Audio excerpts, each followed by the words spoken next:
네, 6월 13일 큐티예배 오랜만에 시작해 보도록 하겠습니다. 주님 뜻이 아닌 거짓 예언, 거짓 평강. 예레미야 14장에서 14장 13절에서 22절 말씀 읽도록 하겠습니다. 이에 내가 말하되 슬프도소이다. 주 여호와여 보시옵소서. 선지자들이 그들에게 이르기를 너희가 칼을 보지 아니하겠고 기근은 너희에게 이르지 아니할 것이라. 내가 이곳에서 너희에게 확실한 평강을 주리라 하나이다. 여호와께서 내게 이르시되 선지자들이 내 이름으로 거짓 예언을 하도다.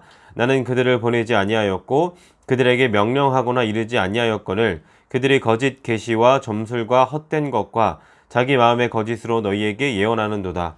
그러므로 내가 보내지 아니하였어도 내 이름으로 예언하여 이르기를 칼과 기근이 이 땅에 이르지 아니하리라 하는 선지자들에 대하여 여호와께서 죄송합니다. 이와 같이 말씀하셨노라. 그 선지자들은 칼과 기근에 멸망할 것이요 그들의 예언을 받은 백성은 기근과 칼로 말미암아 예루살렘 거리에 던짐을 당할 것인즉 그들을 장사할 자가 없을 것이요 그들의 아내와 아들과 딸이 그렇게 되리니 이는 내가 그들의 악을 그 위에 부음이니라. 너는 이 말로 그들에게 이르라. 내 눈이 밤낮으로 그치지 아니하고 눈물을 흘리리니 이는 처녀딸 내 백성이 큰 파멸 중한 상처로 말미암아 명함이라. 내가 들에 나간즉 칼에 죽은 자요 내가 성읍에 들어간즉 기근으로 병든 자며 선지자나 제사장이나 알지 못하는 땅으로 두루 다니도다. 주께서 유다를 온전히 버리시나이까? 주의 심령이 시온을 싫어하시나이까? 어찌하여 우리를 치시고 치료하지 아니하시나이까? 우리가 평강을 바라도 좋은 것이 없고 치료받기를 기다리나 두려움만 보나이다. 여호와여 우리의 악과 우리 조상의 죄악을 인정하나이다. 우리가 주께 범죄하였나이다. 주의 이름을 위하여 우리를 미워하지 마옵소서. 주의 영광의 보좌를 욕되게 마옵소서. 주께서 우리와 세우신 언약을 기억하시고 패하지 마옵소서. 이방인의 우상 가운데 능히 비를 내리게 할 자가 있나이까? 하늘이 능히 소나기를 내릴 수 있으리이까? 우리 하나님 여호와여 그리하는 자는 주가 아니시니까? 그러므로 우리가 주를 앙망하는 것은 주께서 이 모든 것을 만드셨음이니라 하니라.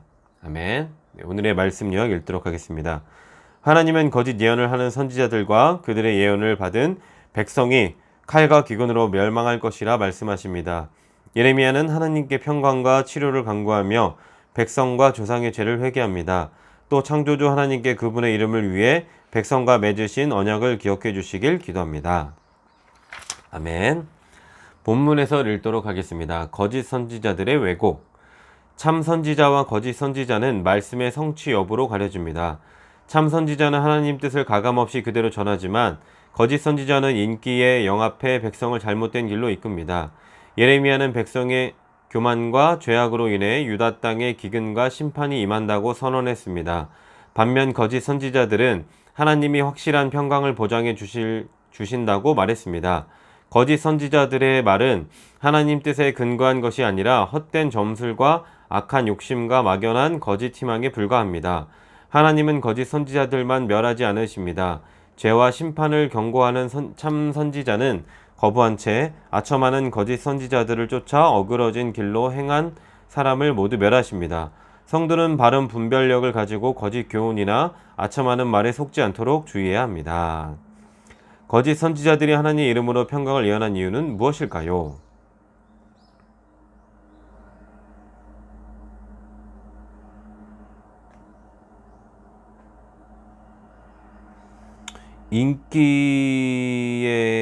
인기를 얻으려고 한 거죠. 인기를 얻으려고 이제 거짓말을 한 거죠. 네.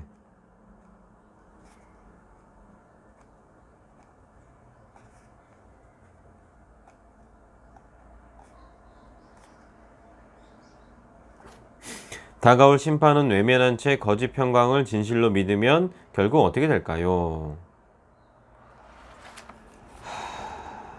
악의 구렁텅이로 빠지겠죠. 예레미야의 회개와 탄원. 언약 백성의 회복과 치료는 하나님의 긍휼과 자비에 근거합니다. 은혜가 임하면 자격 없는 사람에게도 구원의 새 역사가 시작됩니다. 예레미야는 유다 백성과 조상의 죄악을 우리의 악과 우리 조상의 죄악이라 고백하며 자신의 죄악처럼 처절하게 회개합니다. 그는 하나님 이름과 영광의 보좌를 위해 백성과 세우신 언약을 폐기하지 마시길 호소합니다.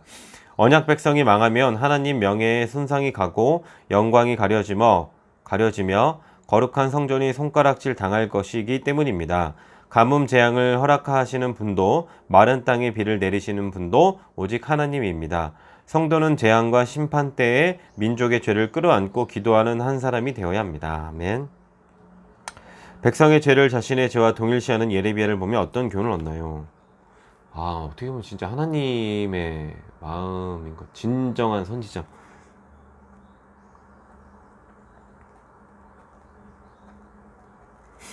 내가 끌어안고 하나님께 회개하며 용서를 구할 사회의 제약은 무엇인가요? 시기, 질투, 여러 가지가 있겠죠. 음란.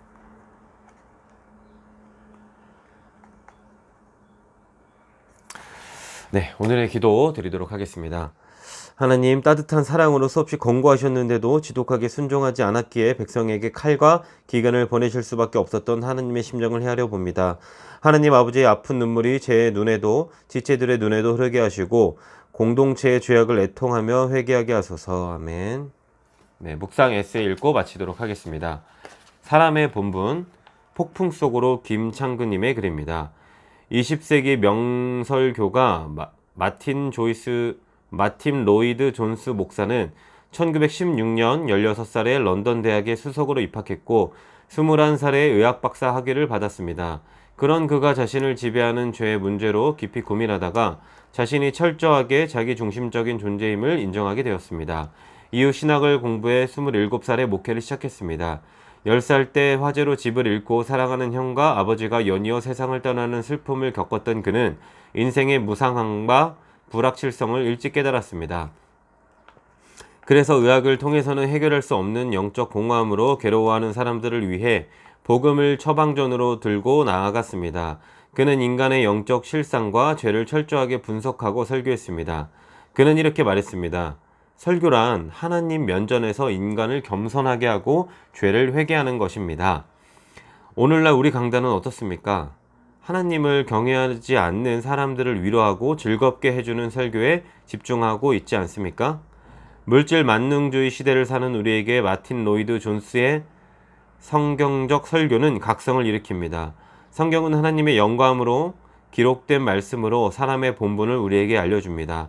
하나님은 우리가 이 땅에 사는 동안 그 본분을 지키며 살았는지 판단하실 것입니다.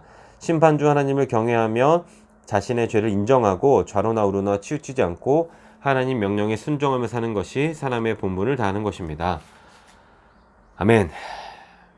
맞습니다. 저도 정말 어떻게 보면 물질 만능주의 때문에 더 하나님께 기도하고 간구했어야 되는데 그거를 못 참고 지금 주일에 일을 하고 있습니다. 물론 이번 달까지만 할 거지만 그래도 참 많이 회개하고 있습니다.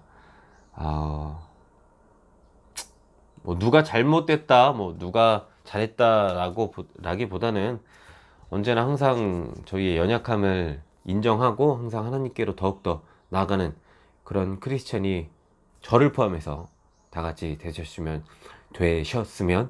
좋겠습니다. 샬롬.